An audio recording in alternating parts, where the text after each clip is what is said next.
রোজায় যেহেতু আমরা সারাদিন কিছু খেতে পারি না, যার দরুন দেখা যায় আমাদের তৃষ্ণার ভাব কিন্তু বিকালের পর থেকে লাগতে থাকে এবং পানির যে চাহিদাটা সেটা কিন্তু আপনার আস্তে আস্তে বৃদ্ধি পায়।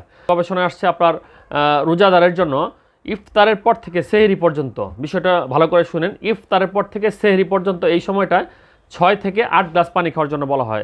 একসঙ্গে খাবেন না, এই পানিটা আপনি হয়তো ইফতারের সময় খেলেন 2 গ্লাস, তারপর 2 গ্লাস, মানে এভাবে গ্যাপে গ্যাপে আপনারা 6 থেকে 8 গ্লাস পানি খাবেন। আর যদি দেখেন যে প্রস্রাব হলুদ হয়ে গেছে, সেক্ষেত্রে অবশ্যই পানি বেশি পরিমাণে খেতে হবে। এটা মূত্রজনিত ইনফেকশন আপনার হয়ে যেতে পারে যদি এভাবে চলতে থাকে, এবং প্রস্রাব জ্বালাপোড়া করতে পারে, প্রস্রাব লাল হলুদ বা বিভিন্ন গাঢ় রঙের হয়ে যেতে পারে। তো এক্ষেত্রে অতিরিক্ত পরিমাণে পানি গ্রহণ করতে হবে এবং একসঙ্গে না খেয়ে একটু কম কম করে খেতে হবে। আর এই সমস্যার জন্য আপনারা একটা ওষুধ খেতে পারেন যার নাম হচ্ছে অ্যালকালি সিরাপ। অ্যালকালি সিরাপটা এটা যদি হাফ গ্লাস পানির মধ্যে 6 চামচ পরিমাণ বা 5 চামচ পরিমাণ ওষুধ মিক্স করে তারপর খান, দেখবেন যে ভালো একটা উপকার পাবেন। আর আরেকটু হাই প্রাইসের মধ্যে রয়েছে যেটা হচ্ছে আপনার ইউরোকিড প্লাস, বা আপনার ইউরোকিড প্লাস যেটা, সেটা হচ্ছে আপনার কিডনিতে যদি পাথর থাকে সেটাও সে মানে ভেঙে দিতে সক্ষম, এবং প্রস্রাবের জ্বালাপোড়া, মূত্রজনিত ইনফেকশন, প্রস্রাব লাল হয়ে যাওয়া, এই ধরনের সমস্যার ক্ষেত্রে খুব ভালো কাজ করে থাকে।